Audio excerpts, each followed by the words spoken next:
travers cette web télé, je vous invite à faire un voyage au cœur de l'entrepreneur. L'importance de la famille dans un transfert d'entreprise. Pour lui, rien ne vaut ce que la famille peut valoir. En fait, depuis qu'il est tout petit, une chose est claire, la famille passe avant tout. Bienvenue au cœur d'Éric Desroches.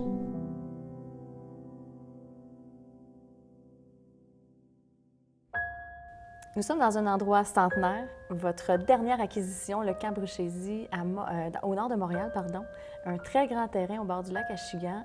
Comment ça s'est passé, cette transaction-là? J'en connais quelques lignes, mais j'aimerais ça qu'on le partage ensemble. La journée où j'ai mis les pieds ici, j'ai vraiment fait un grand wow. Ça vibrait beaucoup à l'intérieur. Tu sais, quand le ressenti était là, je savais pas, je comprenais que l'endroit est magnifique, mais de là à dire qu'est-ce qui allait se passer ici ou quoi que ce soit, ça venait pas encore à ma tête.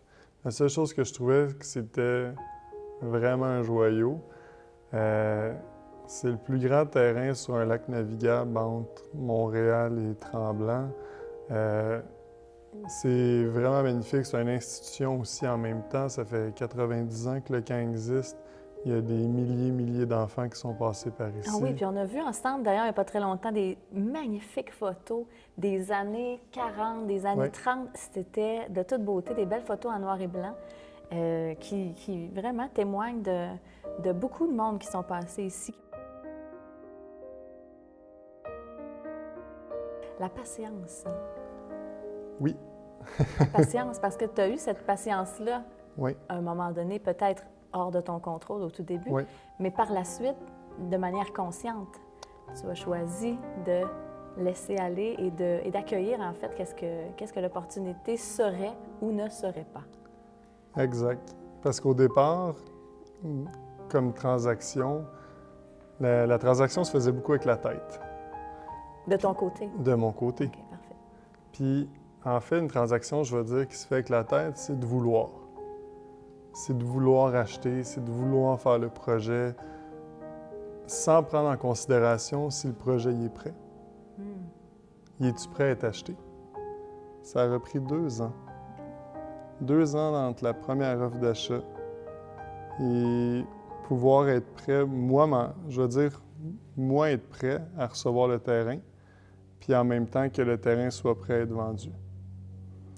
Fait que le ressenti était là, mais il a fallu prendre beaucoup de recul, puis beaucoup de recul, puis me tasser, moi, personnellement, 100% du projet en disant « Si c'est la plus haute opportunité, c'est l'immeuble qu'on va acheter. S'il y a quelque chose de mieux, ça va être autre chose. » Puis c'est plus que je me détachais de tout ça, puis plus qu'on faisait des actions, des suivis, des choses comme ça, mais pas dans l'énergie de la quête, mais juste dans l'énergie de dire « Bon, ben c'est là. » Puis si vraiment c'est ça qui doit être je vais dire qui doit être à nous, mais si c'est le projet auquel on doit collaborer, bien, il va arriver. Fait que oui, ça a pris 2 ans, puis c'est en se détachant complètement de l'ego qu'on a pu finalement passer chez le notaire, puis avoir le plaisir puis le privilège de travailler sur le projet ici. Est-ce que tu dirais que maintenant, les projets dans le futur, puis depuis, en fait, cette expérience-là du camp, mais est-ce que tu dirais que ça t'a apporté cette patience-là en affaires? Ça m'a apporté cette patience-là partout.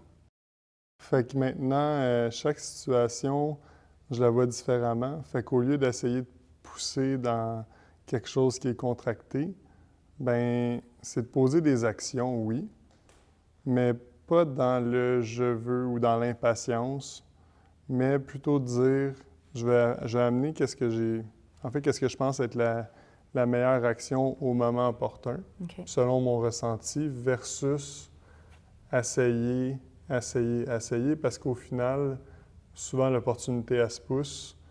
La vraie réalité, souvent, bien, chaque projet a son propre processus. Fait que si le processus qu'on ne connaît pas nous-mêmes d'un projet est 5 ans, bien, il va être de 5 ans. S'il y en a un autre qui va être de 6 mois, il va être de 6 mois. Fait que c'est d'accueillir que peut-être que le projet qui est là ne fera pas exactement dans les délais que notre mental voudrait l'avoir. Quelle grande sagesse, Éric! Bien, je te souhaite, puis je ressens en fait que c'est déjà là. Donc, simplement de poursuivre cette belle harmonie-là avec ton partenaire, puis autant de plaisir dans toutes ces transactions-là à venir, parce que je sens que c'est grand, en fait. C'est très beau et c'est très vibrant, c'est très inspirant, en fait, votre collaboration ensemble. Alors, bravo. Fait qu'avant de sortir dehors, aller voir le soleil et le magnifique décor qui entoure ce camp, justement. Oui. Et je pense que tu as un endroit particulier que tu aimerais peut-être nous faire découvrir en haut, qui est le Belvédère, où on voit tout le lac au complet, ça surplombe le lac. Oui, c'est probablement c'est le premier endroit, finalement, où je suis venu quand je suis arrivé au lac, au terrain. Puis le wow s'est fait ressentir beaucoup à cet endroit-là. Mm-hmm. C'est assez vibrant, oui, effectivement. Quand même. Ah oui, quand même, on va aller voir ça, ça sera pas très long. Mais avant, j'aimerais qu'on aborde un dernier petit sujet. Est-ce que tu me permets? Parfait. J'aimerais, en fait, bon, je connais Éric depuis plusieurs années, donc je connais aussi sa famille et je suis impressionnée, c'est le mot impressionné. Je trouve merveilleux cette harmonie qu'il y a familiale dans l'entreprise. Puis j'avais envie de te partager ça parce que, bon, j'ai rencontré tes parents, j'ai rencontré ton père, ta mère, ton frère. Vous êtes dans le domaine des portes et fenêtres depuis toi que tu es né. Ça fait, je veux dire, tu avais 2 ans, je pense, quand ils ont acheté. Oui, j'avais 2 ans quand ils ont acheté l'entreprise. 2 ans quand ils ont acheté l'entreprise. Donc, tes parents ont fait grandir la famille à travers l'entreprise. Ton frère travaille aussi dans l'entreprise. Puis ça, bien, il y en a beaucoup d'entreprises familiales au Québec. Puis c'est pas nécessairement toujours évident de vivre la famille et l'entrepreneuriat. Puis j'avais envie que tu nous partages un peu votre plaisir parce que c'est ce qui se ressent. C'est un réel bonheur. Fait que voilà. Mais en fait, au-delà de l'entreprise, on a grandi avec l'entreprise Fabelta depuis 30 ans cette année. En fait, l'entreprise a toujours été, je vais dire, une deuxième grande famille, mais elle a toujours passé en deuxième aussi. OK. Ça veut dire que la famille a toujours passé avant l'entreprise, avant la business. Quand j'étais jeune, que ce soit moi, que ce soit mon frère, on avait un accès direct à nos parents si on voulait les appeler. Peu importe le meeting ou quoi que ce soit, c'était nous qui passions en premier au niveau de la famille. Puis qu'est-ce que ça a fait en sorte? Ça a fait que oui, on est une famille en affaires, mais l'entreprise n'est pas la priorité numéro 1. Donc, que ce soit, on pourrait poser la question à mes parents, à mon frère, que ce soit la famille ou l'entreprise qui passe en premier, c'est sûr que la famille, c'est 100 000 à l'heure.